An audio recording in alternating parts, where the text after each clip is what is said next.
We conceded the first goal in a very unusual way for us, in the one we defend in the box. The second one from direct play as well, but they had another chance in the first half very similar to that, even without touching the ball. Surprise, no? No. They are a really good side. They've been in a really good run, and you have to congratulate them. Yeah. And again, not to make excuses, was the conditions a headache, a problem for maybe for both teams, but for your back line tonight? Conditions. The wind?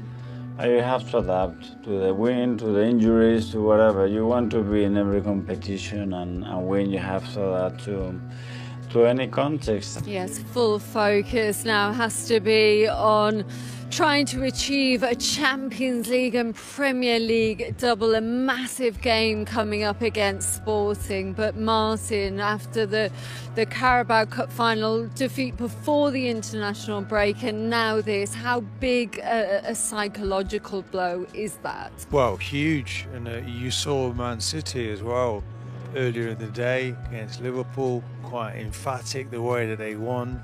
Okay, you say well done to your opponent, but Arsenal should be winning a game like this tonight. They've got to get back to winning games of football.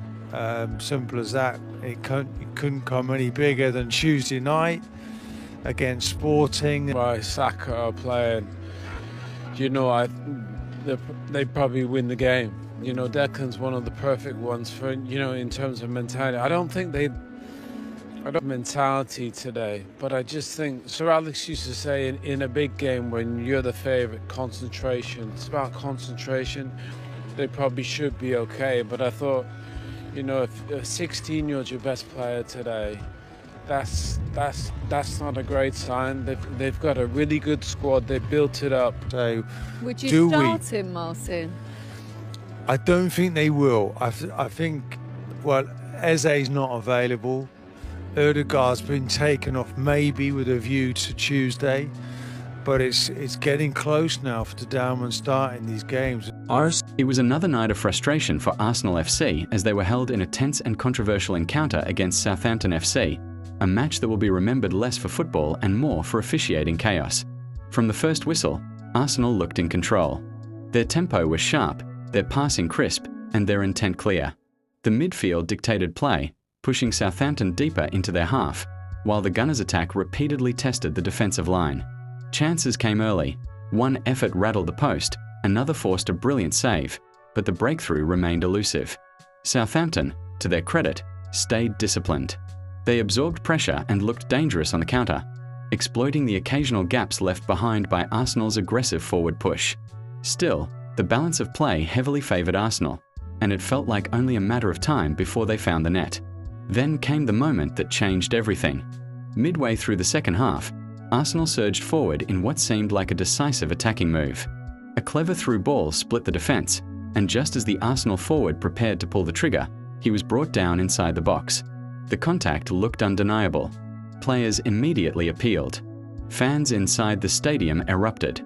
It was, by all appearances, a clear penalty, but the referee waved play on. Moments later, VAR intervened, or at least, that's what everyone expected.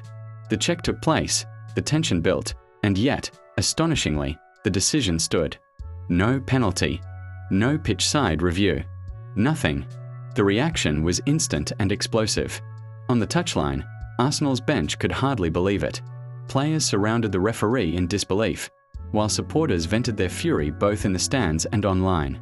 Replays only intensified the outrage, showing what many felt was obvious contact that denied a clear goal-scoring opportunity. After the match, Arsenal legend Thierry Henry didn't hold back in his assessment. Speaking passionately, he questioned how such an incident could be ignored in the era of VAR. According to Henry, the issue is no longer just about one decision, it's about a system that lacks consistency and transparency.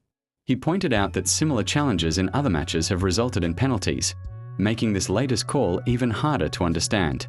This is exactly what VAR was brought in to fix, he reportedly argued. If this isn't a penalty, then what is? Players, fans, everyone deserves clarity. The frustration goes beyond just this game. For many Arsenal supporters, this felt like déjà vu. a continuation of a pattern where key decisions seem to go against them at crucial moments.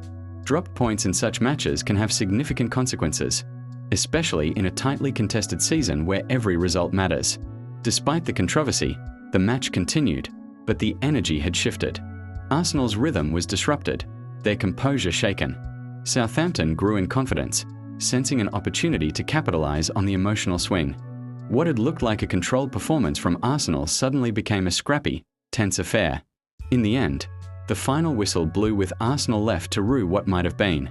A win that seemed within reach had slipped away, overshadowed by a single moment that will dominate headlines and debates for days to come. For Southampton, it was a hard-earned result. For Arsenal, it was another bitter pill to swallow. The broader conversation, however, is unavoidable. VAR was introduced to eliminate clear and obvious errors, yet matches like this raise serious questions about its effectiveness. Is it being used correctly? Are officials applying the rules consistently? And most importantly, is it improving the game or making it more frustrating? As voices like Henry continue to speak out, the pressure is mounting on football authorities to address these concerns. Because if moments like this keep happening, the credibility of the system and the fairness of the competition will remain under scrutiny. One thing is certain, Arsenal won't forget this night anytime soon.